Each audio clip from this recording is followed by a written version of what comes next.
माझ्या एका connect through आपण अशी कंपनी बघितली की जी त्या सेक्टरमध्येच काम करते. मग त्या कंपनीने ह्या कंपनीमध्ये 3 करोड रुपये इन्व्हेस्ट केले आणि ह्याला 3 करोडचं फंडिंग मिळालं. हे जनरल कोणी सांगत नाही.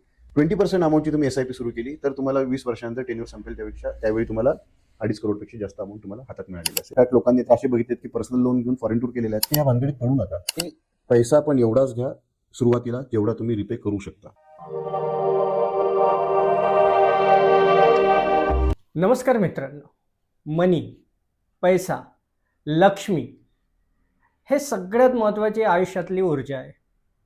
आयुष्यात असं म्हणतात ना, प्रॉब्लेम जर सॉल्व्ह करायचे असेल तर पैसा फार महत्त्वाचा आहे.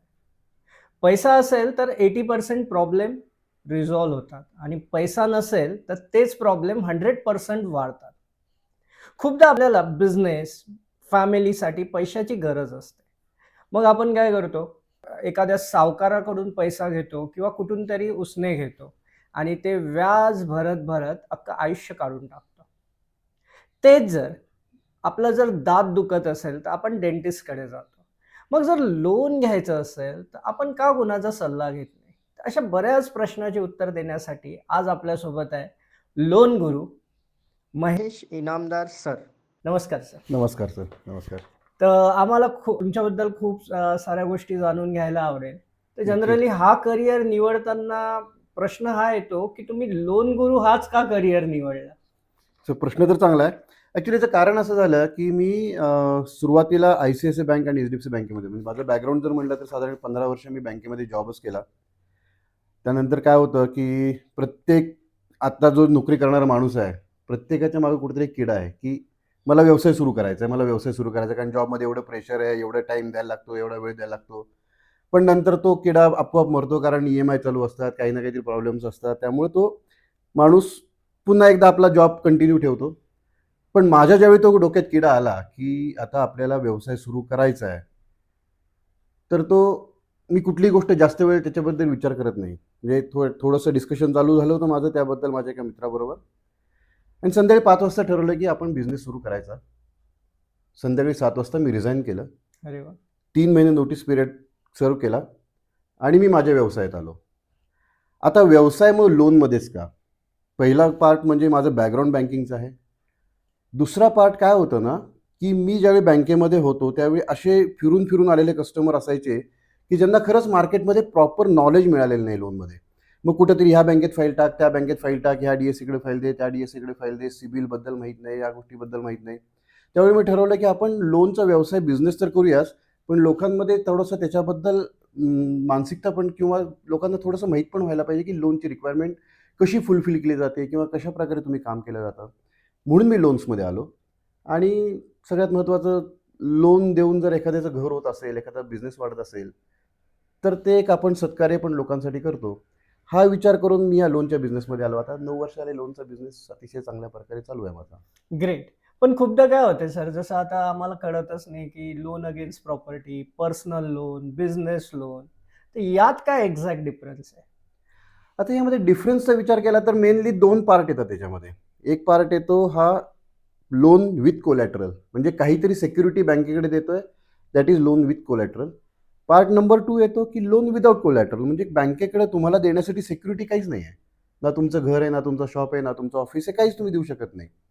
हा मेजर डिफरन्स आहे. म्हणजे तुम्ही जर लोन अगेन्स्ट प्रॉपर्टी म्हणला तर एखादी तुमची प्रॉपर्टी आहे, म्हणजे कुठल्याही प्रकारची असू देत, ती रेसिडेन्शियल असेल, कमर्शियल असेल, इंडस्ट्रियल असेल, याच्या अगेन्स्टमध्ये लोन देणं म्हणजे मॉर्गेज लोन किंवा loan against property. Business loan, personal loan ज्यावेळी येतो पार्ट, त्यावेळी 99% बिझनेस लोन किंवा पर्सनल लोन हे तुमचं विदाउट कोलॅटरलच असतं, ज्याच्याकडे काही द्यायला कोलॅटरल नाही आहे, असा व्यक्ती तो बिझनेस लोन किंवा पर्सनल लोन करतो. हा त्यातला मेजर डिफरन्स आहे. कस्टमरला आम्ही सजेस्ट करतो लोन अगेन्स्ट प्रॉपर्टी किंवा मॉर्गेज लोन जास्त बघा, कारण ते रेट ऑफ इंटरेस्ट वगैरे खूप डिफरन्स पडतो अच्छा. अनसेक्युअर्डमध्ये, सिक्युअर्डमध्ये. So always preference is secured. नसेलच काही सिक्युरिटी, देन गो हेड मग फॉर इथे कोलॅटरल. प्रश्न आहे की लोक EMIच्या ट्रॅपमध्ये कसे फसतात?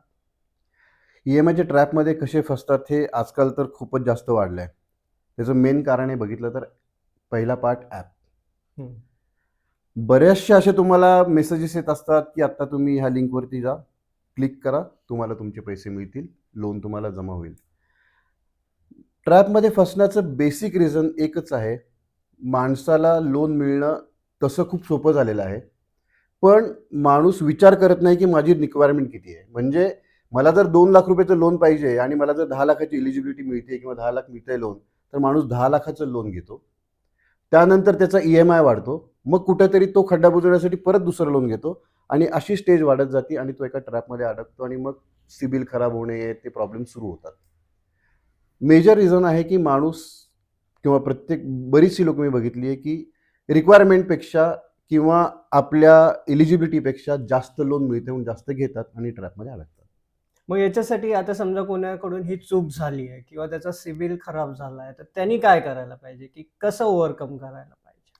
आता याच्यामध्ये तुम्हाला तर खरं एक व्यक्तीचं एक्झाम्पलच देतो म्हणजे तुम्हाला कळेल की कशाप्रकारे ट्रॅपमध्ये अडकलं जातं किंवा काय होतं.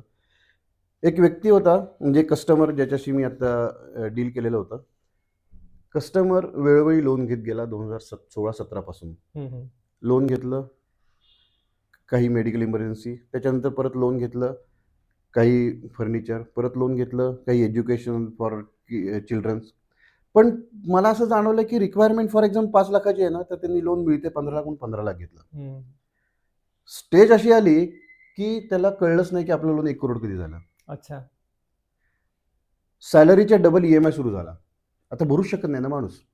सॅलरी जेवढी आहे त्याच्या 70% किंवा 80% जे बँकेचं कॅल्क्युलेशन असतं तेवढा EMI भरायला एवढंच कॅल्क्युलेशन असतं. आज डबल झालं म्हटल्यानंतर EMI भरणं पॉसिबल झालं नाही. EMI बाउन्स व्हायला सुरुवात झाली. मग आपण काय केलं त्याच्यावरती ऑप्शन्स असे आपण काढतो की ते पर्सनल लोन्स किंवा अनसिक्युर्ड असल्यामुळे rate of interest higher, tenure कमी, त्यामुळे EMI अमाउंट जास्त असते. आपण त्याची प्रॉपर्टी होती ती मॉर्गेज ठेवून भले त्याचं सिबिल खराब झालेलं होतं, तरीही आपण त्याला एका बँकेतनं व्यवस्थित ट्रान्सफर करून दिलं आणि EMI सॅलरीच्या अल्मोस्ट 60% पर्यंत आणला.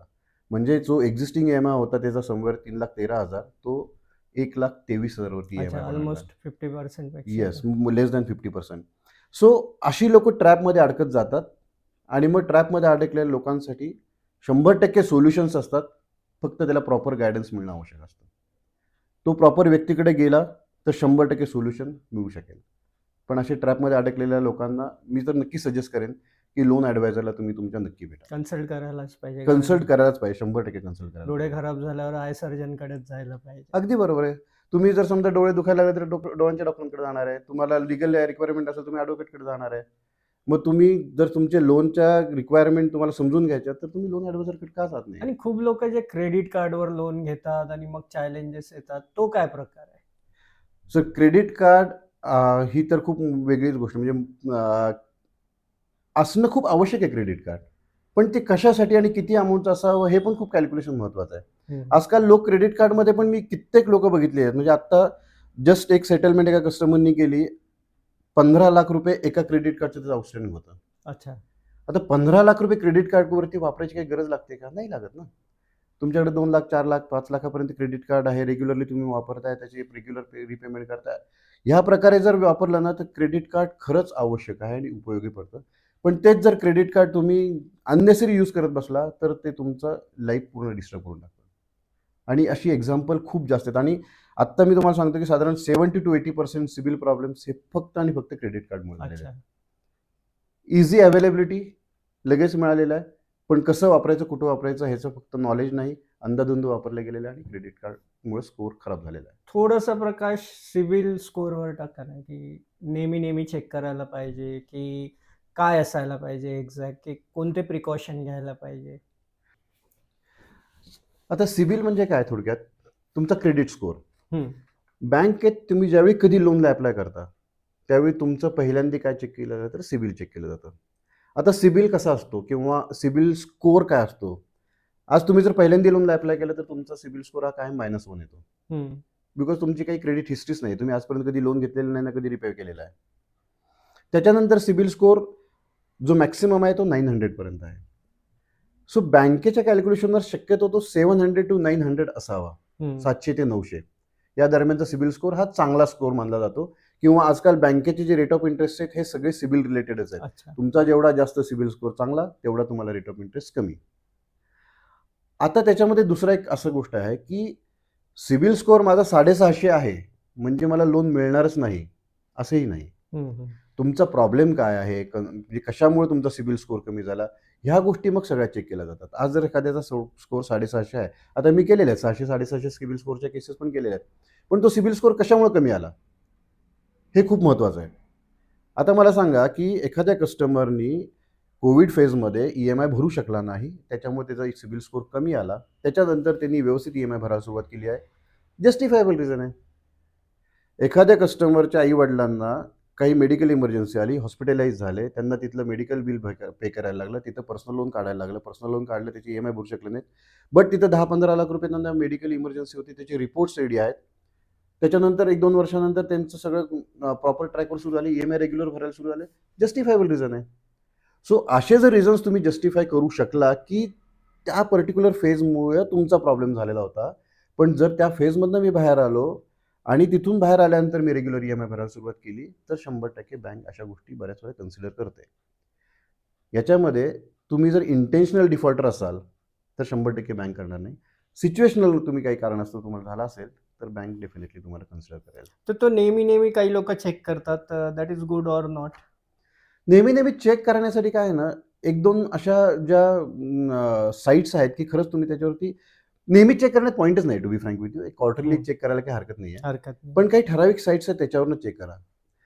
काही जणांना काय आहे ना, सवय असते की सिबिल चेक करायचा, ठीक आहे, मग कोणतरी रिलेटिव्ह माझा आहे बँकेमध्ये, त्याला सांगता, अरे तू एक काम कर ना, तेवढं माझं सिबिल तेवढं काढून बघ ना, किती सिबिल राहिलं, मला ते खूप दिवस झाले चेक केलेलं नाही किंवा काय. आता तो जो समोरचा बँकर आहे तो केस लॉग इन करून चेक करेल, लॉग इन करून घेतल्यानंतर एंट्री पडेल. अननेसरी सिबिलमध्ये एंट्री वाचवण्यापेक्षा तुम्ही त्या साईटवरती जा. ट्रायन्स युनियनची एक साईट पण आहे ज्याच्यामध्ये तुम्ही फ्री सुद्धा चेक करू शकता, किंवा www.sibil.com साईटवरती जाऊन 550 रुपये खर्च करून तुम्ही तो डाउनलोडही करू शकता. अच्छा. ह्या एंट्रीज काही तुमच्या सिबिल स्कोअरमध्ये दिसत नाहीत. प्रॉपर त्याच्यातनं ॲडव्हान्टेज असं होतं की तुम्ही कुठल्या बँकेचं काय लोन घेतलंय, क्लोज झालंय का, हे तुम्हाला मात्र त्यातनं कळतं. यात नक्की एक गोष्ट ॲड करेन की तुम्ही जर वर्षातून एकदा, 2 वर्षातून एकदा जसं तुमचं हेल्थ चेक करता, तसं वर्षातून एकदा तुम्ही सिबिल चेक करायला पाहिजे. sibil.comच्या साईटवरती जाऊन तो रिपोर्ट काढायचा.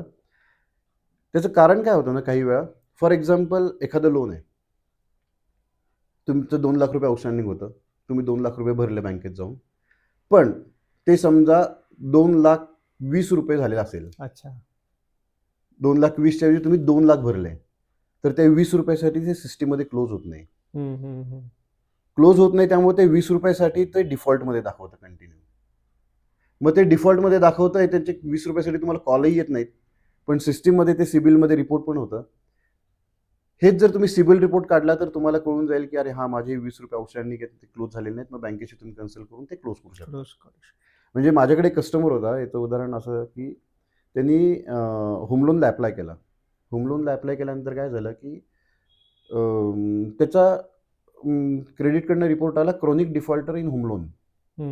त्याच्या अगोदर कधी एक होम लोन घेतलेलं होतं. मग तो chronic defaulter in home loan म्हटल्यानंतर तो म्हणला, मी होम लोन तर माझा क्लोज करून 4 वर्ष झाले, 3 वर्ष झालेले आहेत.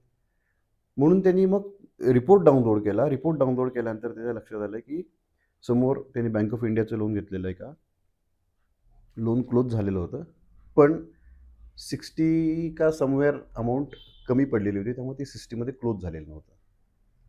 आणि त्याचा इम्पॅक्ट तो असा दिसत होता की ते लोन क्लोज झालेलं नाही सिबिलमध्ये. त्याच्यानंतर मग जाऊन त्यांनी ते बँकेत रिक्वेस्ट केली, जे काही आउटस्टँडिंग अमाऊंट होती ती क्लोज भरून टाकली आणि क्लोज केलं. असे बरेचसे एक्झाम्पल होऊ शकतात.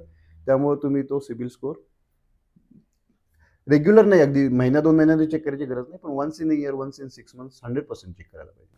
इथे माझा थोडा पर्सनल क्वेश्चन आहे की मराठी मानसिकता, की असं म्हटलं जातं की मराठी माणसांनी व्यवसाय नाही करायचा, फक्त जॉबच करायचा. मग महेश सरांनी ज्या दिवशी निर्णय घेतला की मला व्यवसाय करायचा आहे, जॉब नाही करायचा, तर काय काय चॅलेंजेस आले, फॅमिलीकडून कसा सपोर्ट मिळाला? म्हणजे हा फार महत्वाचा प्रश्न आहे, कारण खूप लोक जॉबला आहे, बरोबर, आणि ते विचार करत आहे. तर तुम्हाला कशा चॅलेंजेस फेस करावं लागले आणि तुम्ही त्याला कसं ओव्हरकम केलं? नाही, याच्यामध्ये खरं सांगायचं तर मी ज्या बँकेत जॉबला होतो, ज्या ब्रांचमध्ये जॉबला होतो, साधारण 20-22 लोकांचा स्टाफ होता. ॲज अ ब्रांच मॅनेजर म्हणून काम करत होतो. सिनियर मॅनेजर लेवलला होतो. त्याच्यानंतर सॅलरीही चांगली होती. अशा लेवलला जॉब सोडणं, आणि असंही नाही की माझा मी जॉब करता करता साईड बाय साईड बिझनेस चालू ठेवलेला आहे, आणि ठीक आहे आता बिझनेस व्यवस्थित सेट झाला, आता जॉब सोडा आणि मग बिझनेसकडे लक्ष द्या. स्टेज अशीही नव्हती.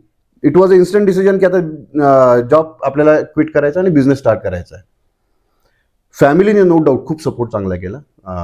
आणि फॅमिलीचं असं आहे की शक्यतो तू जॉब तर जॉब, बिझनेस तर बिझनेस, जे काही करशील ते चांगलं करशील हे आम्हाला गॅरंटी आहे. पण काही गोष्टींमध्ये मला जाणवलं की अरे लोकांचा टॉन्ट्स किंवा एवढा चांगला जॉब सोडून बिझनेसमध्ये आला. कारण त्याचं काय झालं ना, बिझनेस स्टार्ट करणं म्हणजे आता 8-9 वर्ष झाली, आता बिझनेस सेटल आहे, सगळ्या गोष्टी आहेत. पण ज्यावेळी स्टार्ट असते फेज, म्हणजे मी जॉबला जेव्हा स्टार्ट कोणी करतो त्यावेळी तुम्हाला पहिला 1 वर्ष जे काही करायला लागतात गोष्टी तशा बिझनेसमध्ये करायला लागल्या. म्हणजे मी ज्यावेळी पॅम्पलेट प्रिंट करून सोसायटीच्या गेटवरती पॅम्पलेट डिस्ट्रीब्यूट करायचो, त्याच्यानंतर घरोघरी जाऊन पॅम्पलेट द्यायचो, हे कधी तर ॲज अ ब्रांच मॅनेजरच्या लेवलवरून डायरेक्ट बिझनेसमध्ये आल्यानंतर मलाही सुरुवातीला त्रास झाला, आपण हे काय करतोय. पण ठरवलं होतं की आपल्याला बिझनेस करायचा म्हणलं तर या गोष्टी करण्याचे ऑप्शन पण नाही आहे. पण काही लोकांचे त्यावेळी अरे एवढा चांगला तू जॉब असताना ह्या गोष्टी करायला लागलेला आहे. सो ह्या सुरुवातीला 1 वर्षभर त्रास झाला नो डाऊट. पण हळूहळू जसं मी मार्केटमध्ये सर्व्हिस द्यायला लागलो, लोकांच्या प्रॉब्लेम समजून त्यांना त्याच्यावरती सोल्युशन द्यायला लागलो, लोकांचा भरोसा वाढत गेला, त्यानंतर मला मागं बघायची गरजच पडली नाही. म्हणजे आज 9 वर्ष झाली तरी पहिला जो कस्टमर आहे, ज्याला पहिलं लोन दिलेलं आहे मी, तोही कस्टमर त्याच्या रिक्वायरमेंट किंवा त्याच्या रिलेटिव्हच्या रिक्वायरमेंट किंवा कोणाच्या रिक्वायरमेंट हा माझ्याकडे पास ऑन करतोच. सो सुरुवातीला खूप त्रास झाला, पण आता म्हणजे जी व्यक्तीने लोक जर ठरवलं की मला खरंच करायचं आहे आणि 100% करू शकतो, 100% करू शकतो, फक्त त्याला मानसिकतेवर फक्त मानसिकता पाहिजे. पहिल्या 1 वर्षातच खूप मोठे चेंजेस होतात. कारण जॉब सोडून बिझनेस स्टार्ट करणारे पहिल्या 1 वर्षात 2 वर्षात पुन्हा बिझनेस सोडून जॉबमध्ये जाण्याचे चान्सेस जास्तीत जास्त आहेत. तुम्ही पहिले 1-2 वर्षात ती फेज क्रॉस केली ना, 110% तुम्ही बिझनेसमध्ये कंटिन्यू करू शकाल. तर जेवढं मला माहित आहे तर तुम्ही यात नेटवर्कचा यूज केला. हो अगदी तर तो कशा प्रकारे केला, म्हणजे मॅक्सिमम लोकांना कळेल की मानसिकता सोबत अजून काय काय घटक महत्वाचे आहे.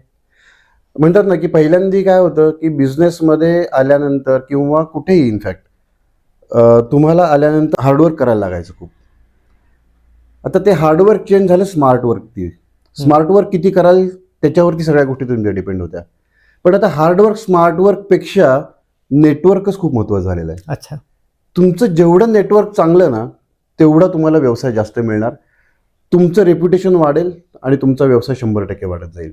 म्हणजे आता तुम्हाला सांगतो की मी जसं एक बिझनेस नेटवर्किंग फोरम आहे आमचा मराठी व्यावसायिकांसाठी, सॅटर्डे क्लब ग्लोबल ट्रस्ट म्हणून, ज्याच्यामध्ये मी आता एक रिजन हेड म्हणून PCMC रिजनसाठी काम बघतो. आणि मी गेल्या 8 वर्षापासून या नेटवर्क फोरमशी निगडीत आहे. इथं आल्यानंतर पहिल्यांदी सगळ्यात महत्त्वाची गोष्ट की माझी मानसिकता खूप चेंज झाली. म्हणजे सुरुवातीला जो मी प्रॉब्लेम की अरे हा लोक असे म्हणतात, लोक तशी म्हणतात, ती म्हणणारच आहेत, म्हणजे त्यात काही वादच नाही. पण जॉब सोडून बिझनेस करण्याची मानसिकताच सगळ्यात महत्त्वाची ज्यावेळी चेंज होते ना, ती सॅटर्डे क्लबमधनं मला खूप त्याचा ॲडव्हान्टेज झाला. आणि over a period of time ह्या नेटवर्किंग फोरममुळं असं झालेलं आहे की रेफरन्सेस मिळणे, व्यवसाय वाढणे, नवीन आयडियाज मिळणे, नवीन लोकांना भेटणे, हे खूप चांगल्या प्रकारे होतं. सो मी तर सजेस्ट करेन लोकांना की तुम्ही जर समजा तुम्हाला मानसिकता बदलायची असतील पहिली की नोकरी सोडून बिझनेस करायची किंवा व्यवसाय करायची, तुम्ही एकदा तरी सॅटर्डे क्लबला व्हिजिट करा. तुम्हाला नक्कीच कळेल की मला व्यवसाय केला पाहिजे आणि व्यवसाय केल्यानंतर मला कुठून फायदा होऊ शकतो, तर सॅटर्डे क्लबमधून होऊ शकतो. तो सॅटर्डे क्लबला जाऊन आला. आता सेकंड प्रश्न आहे की बिझनेस सुरू करण्यासाठी त्याला जे लोन पाहिजे की मला पैसे पाहिजे, मग त्या लोनमध्ये त्याला काय काय चॅलेंज येऊ शकतात आणि त्याने ते कशा ॲक्शन घ्यायला पाहिजे इथे? नाही, त्याच्यामध्ये to be frank customer to customer किंवा पर्सन टू पर्सन काही गोष्टी व्हेरी होतात. म्हणजे काही लोक बिझनेस म्हणजे जॉब चांगला करत असतात, जॉब चांगला करत असतानंतर ते बिझनेसमध्ये अचानक यायचा प्लॅन करतात.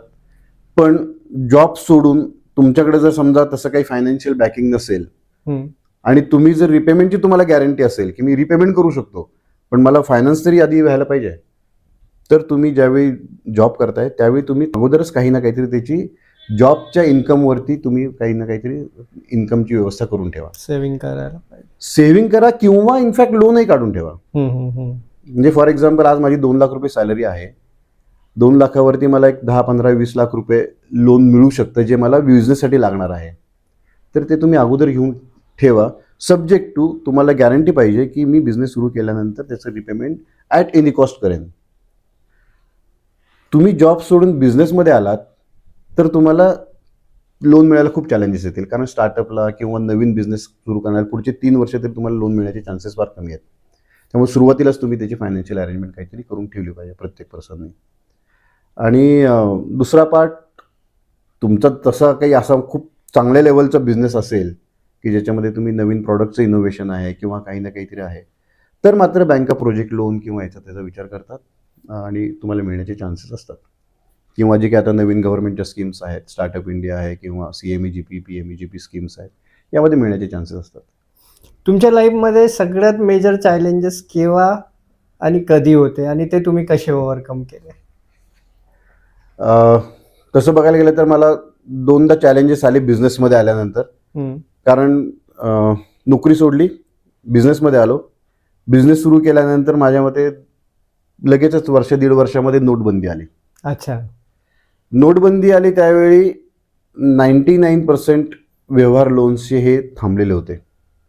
कारण लोकांचे बँकिंग ट्रान्झॅक्शन किंवा बऱ्याचशा गोष्टी अशा आल्या ना की बिझनेसवरती म्हणजे लोन मिळण्याचे चान्सेस खूप कमी होत होते. म्हणजे ऑलमोस्ट एक 6 महिने आम्ही बिझनेस सफर केला होता. म्हणजे त्यावेळी असं वाटत होतं की कुठेतरी 1-2 वेळा विषय आला की आपण चूक केली, जॉब सोडायला नाही पाहिजे होता, बिझनेसमध्ये न येता आपण जॉबच केला असता तर बरं झालं असतं. पण तो फ्रॅक्शन ऑफ सेकंडमध्ये विषय परत सोडून द्यायचो की ठीक आहे, आता आपण ॲक्सेप्ट केलं ना, आता आपल्याला करायचं आहे. त्यावेळी मात्र थोडासा एक 6 महिने त्रास झाला. आणि त्याच्यानंतर कोविड फेजमध्ये, कारण कोविड फेजमध्येही लोनचा विषय हा बऱ्यापैकी थांबलेला होता. लोकांना लोन मिळण्याचे चान्सेस खूप कमी झालेले होते. लोकांचं बँकिंग खूप कमी झालेलं होतं. लोकांचे ITR भरलेले खूप कमी झालेले होते. EMI एक्झिस्टिंग बाउन्स झालेले होते. त्यामुळं ऑलमोस्ट 1 ते 1.5 वर्ष तो सफर झाला. कारण आधी एकतर बिझनेस डाऊन होते. बिझनेस डाऊन झाल्यानंतर बिझनेस अप होऊन बँकिंग वाढणे, त्यांचं परत ITR व्यवस्थित भरणे, EMI झालेले बाउन्स परत रेग्युलराईज करणे, याच्यामध्ये बऱ्यापैकी वेळ गेला. सो हे 2 वेळा थोडंसं चॅलेंजेस बऱ्यापैकी आले. पण ओव्हरकम 100% मला करायचंच आहे. मानसिकतेनेच त्यातनं बाहेर पडलो. म्हणजे जर व्यक्तीने ठरवलं आणि त्याची मानसिकता पॉझिटिव्ह सकारात्मक असेल तर तो काहीही करू शकतो. अगदी 100%. मी सकारात्मक होतो किंवा राहिलो म्हणूनच मी त्यावेळी ठरलो. तर सर, मी तुम्हाला खूप दिवसापासून ओळखतो आणि तुम्ही मला मॅक्सिमम ट्रेनिंग करताना दिसतात. जसं आमच्याकडे तुम्ही sales mastery, laws of attraction through Ramayana केलं आणि वेगवेगळे कोर्सेस करत असतात. तर का हे कोर्सेस करायचे किंवा का स्वतःचे स्किल डेव्हलप करायचे तुम्हाला का? काय होतं ना की तुमचा तर मध्ये जो कोर्स आपण केला लॉ ऑफ अट्रॅक्शनचा, म्हणजे 1 डेचा कोर्स केला, रिअली वर्थ अटेंडिंग आहे तो 100%. मी तर ह्यातही सांगेन की सगळ्यांना तुम्ही हा कोर्स 100% करा. कुठलाही कोर्स केल्यानंतर आहे ना, एक जास्त नाही म्हणतात पण एक 4 ते 5 टेकअवेज 100% मिळतात. आणि त्या टेकअवेज मधनं ना बिझनेसमध्ये किंवा ओव्हरऑल माझ्या लाईफस्टाईलमध्ये किंवा ओव्हरऑल माझ्या ग्रोथमध्ये ना मला खूप चांगल्या गोष्टी घडतात. त्यामुळे मी मॅक्सिमम ट्रेनिंगमध्ये, पेड असू देत किंवा फ्री असू देत किंवा काही असू देत, आय ट्राय टू अटेंड दोस. आणि त्यातून कुठल्या टेक अवेज मला गेल्यानंतर ह्या माझ्या मी चुकत होतो, या गोष्टी अशा केल्या तर अशा प्रकारे माझं बेनिफिट होऊ शकतो, त्या गोष्टी 100% करून देतो. त्यामुळे मॅक्सिमम ट्रेनिंग अटेंड करतो. बऱ्याच वेळा असं होतं ना की न्यू जनरेशन तर खूप ऍक्टिव्ह आहे, म्हणजे किंवा बऱ्याचशा गोष्टींचं त्यांना नॉलेज आहे आणि एखाद्या मीटिंगमध्ये आपल्याला त्यांच्याकडनंही बऱ्याचशा गोष्टी शिकल्या जातात. सो मी प्रयत्न करतो की नेटवर्किंग फोरमच्या काही मीटिंग्स मॅक्सिमम कशा अटेंड करता येतील किंवा ट्रेनिंग कशा प्रकारे जास्तीत जास्त अटेंड करता येतील, ज्यातनं नवीन काय अजून शिकू शकतो आणि कशा प्रकारे माझ्या व्यवसायात चेंज हे मात्र असं म्हणतात ना, more learning more earning. 100% more learning, त्याच्यामुळे आपला स्किल डेव्हलप झाले की आपल्या लाईफ मध्ये ग्रो होतो. खूपदा काय होते की मला लोन घ्यायचं असते, लोन मला मिळेल की नाही ही भीती असते. त्याच्यामुळे मी अप्रोचच करत नाही आणि माझा जो बिझनेस आयडिया आहे, माझ्या डोक्यात जी बिझनेस साठी कल्पना आहे, मी त्याच्यावर कामच नाही करत. तर अशा लोकांना तुमचा काय सल्ला असेल? नाही, अशा लोकांना मी एक नक्कीच सल्ला देईन की तुमची बिझनेस आयडिया एकदा नक्कीच तुमच्या लोन ऍडवायझरशी किंवा एखाद्या चार्टर्ड अकाउंटशी डिस्कस करा. म्हणजे आता असे कस्टमरची बिझनेस आयडिया आणि चांगल्या प्रकारे बिझनेस त्याला हे होत होता, प्लॅन मध्ये होता. आणि कस्टमर ज्यावेळी माझ्याकडे एका रेफरन्स अप्रोच झालेला होता त्यावेळी ती बिझनेस आयडिया माझ्याशी शेअर केली. पण कस्टमरकडे कुठल्याही प्रकारे सिक्युरिटी नव्हती किंवा त्याला कुठल्याही प्रकारे ITRचा बेस नव्हता की जेणेकरून तो लोनला अप्लाय करू शकेल, कारण स्टार्टअप कंपनी होती. पण माझ्या एका कनेक्ट थ्रू आपण अशी कंपनी बघितली की जी त्या सेक्टरमध्येच काम करते. मग त्या कंपनीने ह्या कंपनीमध्ये 3 करोड रुपये इन्व्हेस्ट केले आणि ह्याला 3 करोड फंडिंग मिळालं. सो अशा प्रकारे काय होतं ना की तुम्ही बिझनेस आयडिया जर ऍटलीस्ट डिस्कस केली ना तर असं होऊ शकेल की समोर एखादी कंपनी वाट बघते की मी कुठेतरी मला ऍज अ स्लीपिंग पार्टनर किंवा एक इन्व्हेस्टमेंट म्हणून पॅसिव्ह इन्कम किंवा साईड इन्कम मला चालू करायचा आहे, असा व्यक्ती तुम्हाला मिळून जाऊ शकेल आणि तुमच्या व्यवसायाला पण त्याच्यामुळे boost मिळेल आणि business वाढेल. म्हणजे इथे इन शॉर्ट म्हणायचं की त्यांनी डेअरिंग करायला पाहिजे, जाऊन डिस्कस करायला 100% डेअरिंग करायला पाहिजे. पहिलं discuss पाऊल उचलायला मार्ग मार्ग 100% मिळेल. फक्त तुम्ही ते पाऊल उचललं पाहिजे, तुम्ही डिस्कस केलं पाहिजे. भले 2, 4, 10 लोकांशी डिस्कस केल्यानंतर कुठे ना कुठे मार्ग. बेसिक डूज आणि डोंट काय असायला पाहिजे लोन घ्यायच्या? लोन घ्यायच्या आधी मी तर बेसिक डूज अँड डोंट सांगेन की तुम्ही पहिला पार्ट एकदा लोन ऍडवायझरशी कन्सल्ट करा. की लोन ऍडवायझरच का? आज माझं बँकेत HDFC बँकेत XYZ बँकेत अकाउंट आहे, मग मी बँकेत जाऊन मी लोन घेईन ना. मग लोन ऍडवायझरकडेच का जायचं? हा प्रश्न आहे. हा प्रश्न येतो ना. आता मी ज्यावेळी 70 बँका माझ्याकडे ऑप्शन्स मध्ये आहेत तर मी तुम्हाला बेस्ट ऑप्शन सजेस्ट करू शकतो. पार्ट नंबर 1 की तुम्ही ह्या बँकेपेक्षा ह्या बँकेमध्ये गेला तर तुम्हाला हा रेट ऑफ इंटरेस्ट मिळेल, ही प्रोसेस मिळेल, इतक्या दिवसात तुमचं काम होऊन जाईल. दुसरा पार्ट बऱ्याच वेळा काय होतं की कस्टमरला असं वाटतं की माझं ह्या बँकेत लोन होऊन जाईल म्हणून तो जातो, अप्लाय करतो, नंतर 1-2 महिन्यानंतर ही केस झालेली नाही आहे. पण ज्यावेळी आमच्याकडे ते डॉक्युमेंट्स येतात किंवा आम्ही ज्यावेळी चेक करतो त्यावेळी आम्ही गॅरंटी सांगू शकतो की ही केस तुम्हाला पाहिजे असलेल्या बँकेत होणार आहे का नाही किंवा कुठल्या बँकेत होऊ शकेल. तिथे त्यांचा खर्च पण झालेला असतो का? खर्च आणि वेळ दोन्ही झालेला असतो ना. एक बेसिक प्रोसेसिंग फी तर तुम्हाला पे करायलाच लागते आणि तुमचं काय 15-20 दिवस महिना काय जो वेळ लागणार तो वेळ पण गेला सुद्धा. सुरुवातीलाच तुम्ही जर तुमच्या लोन ऍडवायझरशी डिस्कस केलं किंवा लोन ऍडवायझरशी बोलला तुम्हाला टाइम पण वाचेल आणि आउटकम आउटकम तुम्हाला लवकर मिळेल आणि सगळ्यात महत्त्वाचं तुम्हाला समोर ऑप्शन्स पण असतील की अरे ह्यापैकी ह्या बँकेत केला ह्या बँकेत options. So I will suggest go with loan adviser. Main कारण हेच आहे. दुसरं असं होतं ना की तुम्हाला आज मार्केटमध्ये काय काय प्रोडक्ट्स अवेलेबल आहेत आणि कुठली बँक काय काय प्रोडक्ट्स देऊ शकते. प्रोडक्ट्स म्हणजे काय येतं की फॉर एक्झाम्पल प्लेन ITR वरती केस, नुसती ITR त्याच्यावरती केस. तर ITR वरती बसत नाही, बँकिंग वरती बसू शकतो आपण. जे काही तुमचं बँकिंग आहे त्या बँकिंगवरती ठीक आहे. त्याला बँकिंग वरती बसत नाही, GST वरती आपण ट्राय करू शकतो. त्याला ह्या सगळ्यामध्ये बसत नाही. तो लोन अमाऊंट किती पाहिजे? फॉर एक्झाम्पल 1 करोडचं घर आहे, 50 लाख पाहिजे, त्याला लो LTV प्रोडक्ट आहे, तो लो LTV वरती करू शकतो. So there are different products, पण ते वेगवेगळ्या बँकेत आहेत ना. अशी नाही की सगळ्या बँकेत सगळे एकाच बँकेत सगळे. अगदी बरोबर आहे. त्यामुळे तुम्हाला तिथे बँक कुठली कुठल्या प्रोडक्ट घेऊ शकेल. So always better go with loan adviser. आणि लोन ऍडवायझर कडे गेलो तर बेनिफिट ही खूप आहे की वेळ वाचत आहे, आउटकम मिळत आहे आणि बेस्ट प्रॉडक्ट आपल्याला चूज करता येतो, निवडता येतो. आणि असंही नाही की बाबा तुम्ही डायरेक्ट बँकेत गेला तर मला हा रेट ऑफ इंटरेस्ट मिळणार आहे, लोन ऍडवायझर कडनं गेला तर तुम्हाला जास्त rate of interest. In fact loan adviser कडनं गेला तर तुम्हाला रेट ऑफ इंटरेस्ट जास्त आहे, बिकॉज लोन ऍडवायझर रेग्युलर बँकेत असतो, रेग्युलर फाईल टाकत असतो. बँकिंग रिलेशन असल्यामुळे जास्त असल्यामुळे तो तुम्हाला तुमचा रेट ऑफ इंटरेस्ट किंवा प्रोसेसिंग फी बेस्ट देण्यासाठी 100%. मग आमच्या लोकांना जर तुमच्याशी कनेक्ट व्हायचं असेल तर कुठे कनेक्ट करू शकतो? मी माझा नंबर तुम्हाला सांगू शकतो. माझे FinReal कन्सल्टंट्स म्हणून फर्म आहे. माझा नंबर 9158331295 असा आहे. मी मॅक्सिमम कस्टमर्सना लोन तर करून देतोच, पण लोन करून देण्या व्यतिरिक्त मी कस्टमर्सना गायडन्स जास्त प्रकारे करतो की फ्युचरमध्ये जरी तुम्हाला लोन घ्यायचं असेल तरी तुम्हाला तुमच्या ITR कशा प्रकारे बनवले असले पाहिजे, कुठले डॉक्युमेंटेशन तुम्ही व्यवस्थित ठेवले पाहिजे की जेणेकरून येणाऱ्या वर्षामध्ये 6 महिन्यामध्ये 2 वर्षानंतर